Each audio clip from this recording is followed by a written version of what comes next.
Welcome to Illicit Liaisons, where every Tuesday we talk about the good, the bad, and the naughty of romance fiction. I'm Jenna Hart, a romance author and also the owner of Swoonworthy, HEA.com, a community where diehard romantics like me can meet together and talk about romance fiction. We've got groups and blogs and all sorts of things over there for you to come by and engage with other people who love romance fiction. If you are a reader, you could start a book blog there. If you're an author, you can start your own author blog there.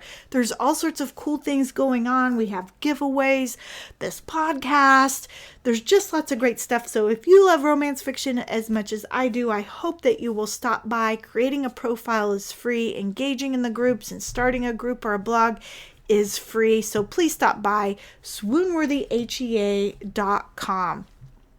Now, today I wanted to talk about classic romance fiction. A couple of years ago, I did a video on this topic, and it had come up because I'd come across a couple of websites that were listing, the best romance fiction or the most romantic couples in the history. And going through the list, I noted that many of the books on the list do not actually technically meet the requirements for romance fiction as we have it today, or as it appears in the romance fiction section of your bookstore. These are definitely classic books, classic being old and also being highly recognized bits of literature. But most of these books end badly. There was only a couple, Jane Eyre and Pride and Prejudice, that ended happily. And so we've got Romeo and Juliet and all sorts of other things, other couples, other pieces of fiction that just ends badly, sometimes tragically. And in that video, I kind of discuss, is that what makes them classic and revered or not? I'm actually going to go ahead and play the audio of that interview so you can kind of hear my thoughts at the time. And when I'm done with that, talking about what is the definition of classic romance and does it have to end badly, I then want to talk about the romances that are written now. In 100 years, are any of them going to be considered classic? And if so, what is going to make them so? So let me first go ahead and play the audio of this video that I had done about classic romance fiction. I ran across an article on the internet that was the 20 most famous love stories in history and literature. And being that I am a diehard romantic, I thought, I got to go read this article. Now, I do have a link with this article down in the comments if you'd like to take a look at it. The thing that really struck me the most about this list of 20 greatest romantic couples was that most of them actually don't end up together. Their stories do not end up well. The majority of them either end up dead or they end up parted somehow. So what are some of the examples? There's Romeo and Juliet. There's Cleopatra and Mark Antony. There's Tristan and Isolde. They all end up dead. Spoiler alert. And then there's some who just don't end up together. So Lancelot and Guinevere. She ends up in a convent. And I don't know where he ends up. He's sort of a hermit, I think. There's Eloise and Abelard. She also ends up in a convent, and he gets castrated and then becomes a monk. Josephine and Napoleon, they end up divorced. Scarlett and Rhett, that book doesn't end with them together either. And I know there was a follow-up book, but that book wasn't written by Margaret Mitchell, for one. The other thing is, while I do believe Scarlett would eventually win Rhett back, that is not actually how the book ends. So there's only a couple on this list that actually has a happily ever after, and that is Elizabeth and Darcy from Pride and Prejudice and Jane and Rochester from Jane Eyre. The fact that this list contained so many love stories that did not end well and somehow are on a list of the 20 most famous couples really sort of surprised me. It made me wonder if tragedy is what makes a love story so great, because this is not the only site that has a list like this. I found another one, the Traveling Book Junkie, that also had a list, and that link is down there as well, that was similar. It had a few extra lists, but a lot of them were the same. A lot of them were ones that didn't turn out well. I think The Great Gatsby's on that list, and of course that does not end well, spoiler alert. So it really made me wonder what it takes to be considered a great classic love story, and does it need to end badly? And then of course the other side of that was, well, are there any classic, what would be considered classic or literature stories out there, besides Pride and Prejudice and besides Jane Eyre, that do end well? I know they exist, but I would argue that they're far and fewer between. I've found a couple. I mean, you could consider fairy tales generally, maybe not necessarily in their original format, but in some of their alterations, even before they made it to Disney. A lot of times they end up okay and have a sort of happily ever after in them. Psyche and Cupid, they end up together after a long, difficult road. Odysseus and Penelope also end up together after he kills all the men who are trying to win her affection and tests her love for him. They end up together. And then, of course, there's the rest of the Jane Austen novels. They all end up happily ever after.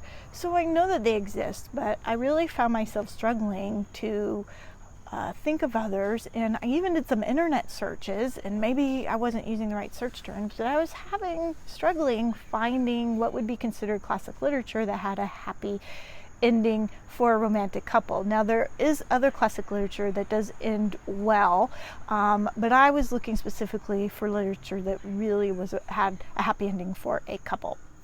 And I really found that hard to find. So if you know of any, I would love to hear about it, because obviously it's the kind of stuff that I enjoy reading. But I want to go back to the idea of like what makes a really classic romantic couple a classic romantic story, and does tragedy have to be involved, as it sort of seems like when you look at these lists.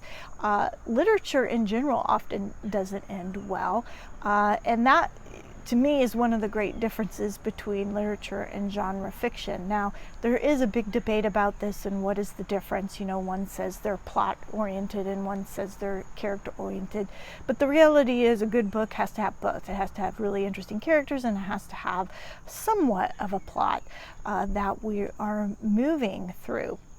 And one of the reasons genre fiction is often poo-pooed is because of that. It's just sort of seen as lower brow a lot of times, even though there's a lot of great genre fiction that really talks a lot about social issues and you know, really brings up a lot of the things that would come up in classic literature. I mean, Jane Austen, written today, she might not be considered classic literature. I think part of what makes her classic is how she highlights life back in the 19th century. So why is it that it's these tragic love stories that are elevated and the happily ever after ones are not? Now, of course, the happily ever after stories that are written today, the contemporary romances of today, or I should say romances written to today's time, they might be historical romances, but you know, romances written in sort of our modern era, you know, a lot of times people poo-poo them. They think they're a lot of fluff, they don't have a lot of substance, which I don't actually agree with. But you know, you would have a hard time comparing a story, you know, written today to Jane Austen, even if they covered similar themes. So maybe it just needs to be an old love story to be classic. But I really was interested in figuring out why are these classic old tragic love stories held in such regard as these great romances, and yet today, you know, we've got lots of wonderful romance stories, and people just sort of dismiss them. It's an interesting idea. Like I said, I have the links to these articles down in the comments, so you can check them out and you can check out the list and see if you agree or disagree. Again, if you have books that would be classic literature with a good ending for a couple, please leave those, because I would be interested in adding those to my to be read list. And if you have any thoughts about what constitutes a great love story that endures all time, I'd like to hear your thoughts on that too.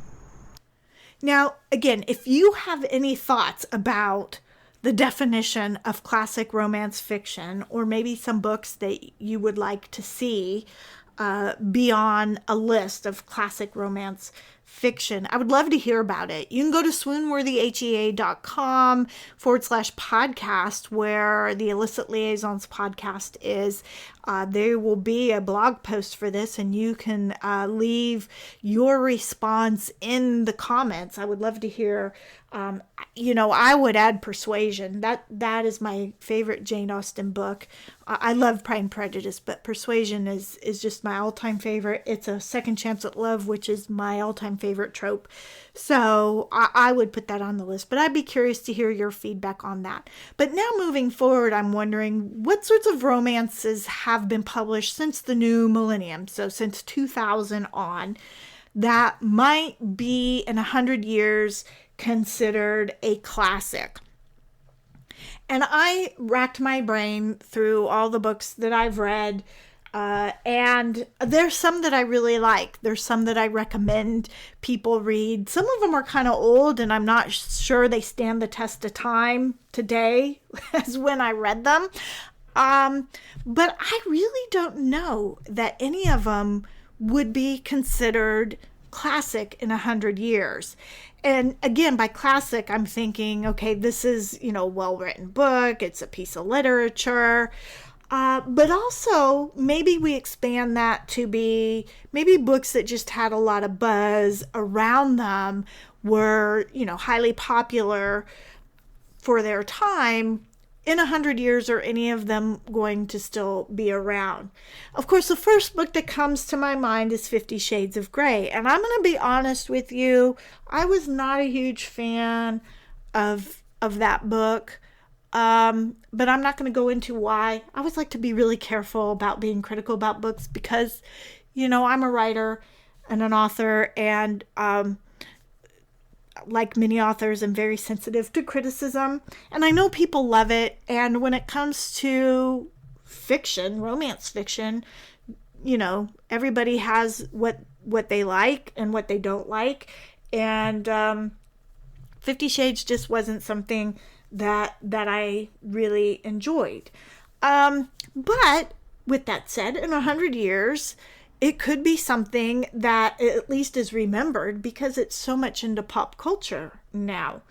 And in fact, a lot of times I know myself and other people will use it as sort of a rating in terms of how much heat there is in a book. So I often tell people my books are not 50 Shade level, because people have in their mind what that is, and mine don't quite reach that level.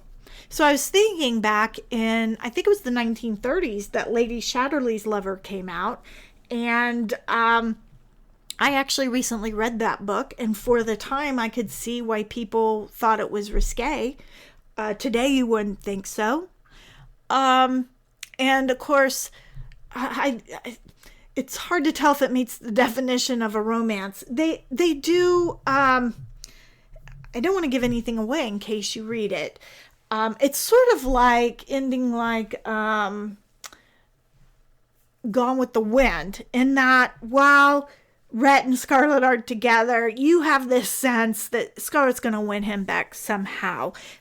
Lady Chatterley's Lover ends where they are committed. They do want to be together, but they are not together at that moment. So, spoiler alert for that if you're going to read that.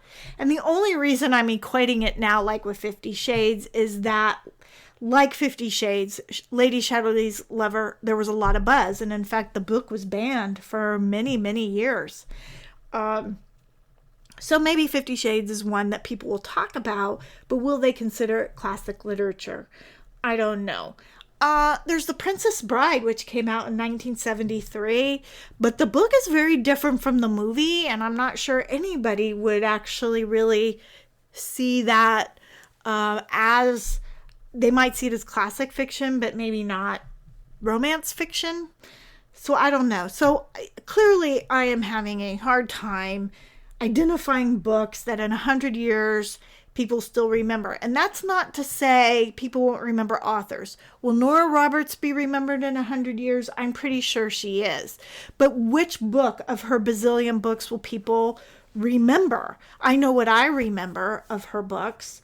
But I don't know that anybody else would remember those or choose those as being her best. So finally I decided I need some help, and I went to Google and I searched, what are the best romance novels right now, 2000 to present, and began to look through the list to figure out, okay, will any of these books be remembered in 100 years from now? And I'm not going to go through them all. I found a list on Goodreads, and I will include a link to this over at swoonworthyhea.com/podcast on the blog post where this show is actually posted. And I'm not going to, so you can see what they all are, and if any of the books that you love are on here. I'm just going to go through a few of them and share, because there's 228. So I'm going to share the ones, top 10 or 20 maybe, and you can see if any of these are ones that you like. Okay, so number 1 on the list is Twilight. People seem to have a love-hate relationship with Twilight. When I first read it, I did not get it. Then I saw the movie, and there was something about the movie that captured me. So I went back and read it again, and then I read all the books. And there was a time where I was a Team Edward and really enjoyed the books. And it's maybe because there are bits of it that harken to Pride and Prejudice and Jane Eyre, as Stephenie Meyer has indicated in interviews about the books.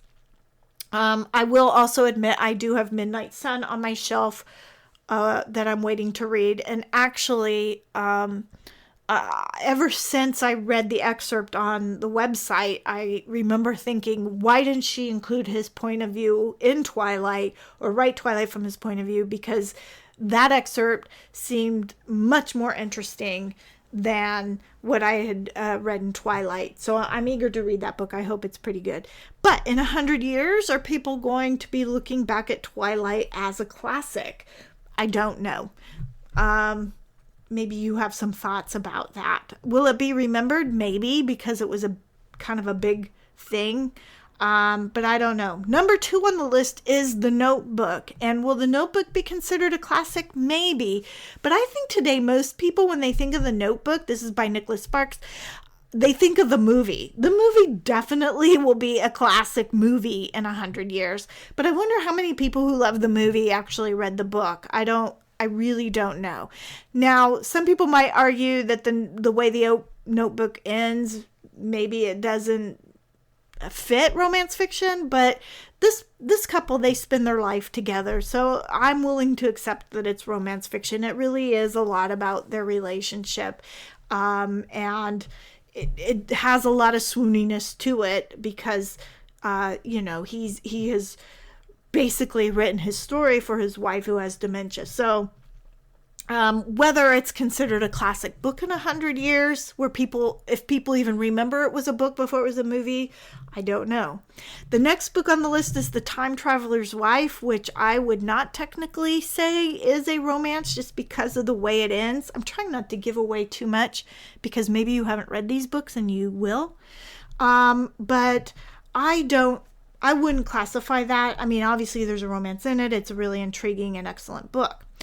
Number 4 and 5 are both Black Dagger Brotherhood books by J.R. Ward. The first one is the third book, Lover Awakened, which is Zadist's book. And then the next book is Dark Lover, which is the first book, which is Wrath's book. I will admit I love these books. I have read them all except for the two sitting on my shelf waiting to be read. Will they be classic? I don't know. I mean, I think there's a lot of people who haven't read it. I mean, I talk to a lot of romance readers, and I've met plenty who haven't read it. There's a lot of us who have. So I don't know. I'll be really curious to hear what your thoughts might be on that. But I do love these books. Dark Lover, I really did enjoy. Number 6 is Smooth Talking Stranger, Travis's book number 3 by Lisa Kleypas. Haven't read it, so I can't tell you. Would love to hear what your thoughts on that. The next 2 books are Bridgerton books, number 1 and number 2, The Duke and I, The Viscount Who Loved Me by Julia Quinn. Also, haven't read those, so I couldn't tell you if they might be considered classic in 100 years. So the next on the list is Truly Madly Deeply by Faraz Kazi, which I have a book called Truly Madly Deadly. It's one of the Valentine mysteries. So that makes me think of that. Also probably not a classic, but not sure about Truly Madly Deeply by Faraz because, again, I haven't read that one. All these seem to have lots of stars, although this one has a little bit less than some others and yet has... shows up number 9 on this list. Number 10 is Water for Elephants, which I actually really liked this book. The movie was okay too. I really like Christoph Waltz in it. The book was really interesting because it was about the circuses during the Depression and stuff. There was also Prohibition, and I just really enjoyed this book. But I would not call it a romance, even though the couple at the end they end up having a life together and everything. To me, the romance wasn't really the focus of the books. So I'm not sure that I would include that as a romance. Will it be seen as a classic in 100 years? Maybe, but I don't know about classic in romance literature. Okay, so 11 is Devil in Winter, Wallflowers, book number 3, again by Lisa Kleypas. Don't know that one. Bet Me by Jennifer Crusie. This book I have read. I think I've pretty much read everything by Jennifer Crusie. She is a lot like Janet Evanovich in terms of the quirkiness and humor in a romance, and I really liked Bet Me. I don't know that it's my favorite Jennifer Crusie book, but I really did like it. Again, whether or not it's going to be a classic, I don't know. I think sometimes Jennifer Crusie was a little ahead of her time. And even Susan Elizabeth Phillips, she also has a lot of humor. And now we have all these rom-com novels where we're seeing that. And I really feel like the start of that was Jennifer Crusie and Susan Elizabeth Phillips, because those books do make me laugh. Okay, Someone to Watch Over Me is number 13 by Judith McNaught. Also haven't read that. And then, of course, we're back to 2 more Black Dagger Brotherhood books. We've got the second book, Love Eternal, and then book number 7, Lover Avenged. Halfway to the Grave, Night Huntress number 1 by Janine Frost. And I feel like I read that or I bought it. The fact that I can't remember it suggests I didn't read it. So I'll have to go look on my shelf to see if I have it and just haven't read it. Then number 17, Sugar Daddy, the Travis's book number 1 by Lisa Kleypas. Again, I haven't read anything by her, and she's actually number 18 as well. The Blue-Eyed Devil, Travis's book 2. 19, A Slave to Sensation, a Psy Changeling number 1 by Nalini Singh. Haven't read that one either. But Psy Changeling sounds really intriguing. And then The Darkest Night is number 20. The Lords of the Underworld number 1 by Gina Showalter. And I do believe I've read something by Gina Showalter, but not in that series. Okay, I'm not going to go through all of them because there are 228 of them. I've gone through like the first 98 or something of them. There were a couple other notable books on here. Interestingly enough, the first Nora Roberts book doesn't pop up until about number 44, The Black Rose. And there are several other books beyond that. None of them are the books I would pick, so there you go. Number 27, Match Me If You Can, Susan Elizabeth Phillips. I had just mentioned her. I do enjoy her books. My favorites have been the ones about the Stars football team. But she has some other really good ones in there as well. Number 28 is Bridget Jones, Helen Fielding. Will that one be a classic? Certainly one maybe people remember, again, because there is a movie. And again, maybe Bridget Jones was one of the first rom-com romances. I, of course, love that it pays homage to Pride and Prejudice with Mr. Darcy. I think it's awesome. Number 92, we have A Discovery of Witches, which I read. That is a 3-book series. I read the first book. I started the second book and didn't really get through it, so I didn't finish the last book. I enjoy Discovery of Witches, and maybe it's a book that people will remember as time goes on, but I wouldn't have really called it a romance, even though there is a romance in it. Diana and Matthew. It is basically a story about them, but there's a lot of other stuff going on, and I don't know. I wouldn't classify that as a romance in the same way as some of these other things. And there's a lot of part in those books, while interesting, sometimes they do get a little bit too bogged down in the details and the history, particularly in the second book. It's partly why I didn't finish the second book. So anyways, I will have a link to this list over at swoonworthy.com on the blog post that this podcast episode is listed in. And so you can go ahead and look at it and see what you think. And again, the goal here was to try and find books written in the 2000s till now that in 100 years from now might be considered classic romance fiction. I don't know that I have found any, but I would be interested to hear what your thoughts might be about books 100 years from now, what people are going to remember or still be reading or recommending 100 years from now based on books that come out today. Thank you so much for listening in to Illicit Liaisons today. I hope you enjoyed the show, and please come and participate in the discussion.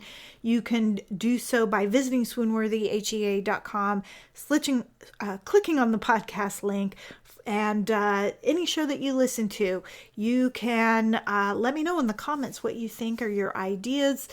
And of course, we have a whole bunch of other groups and things going on over at swoonworthyhea.com that you can participate in as well. If you enjoy this podcast, I hope that you will click that you enjoy it and then subscribe and follow it. Maybe even leave a review. Would totally love that. So until next time, this is Jenna Hart wishing you peace, love, and happily ever after.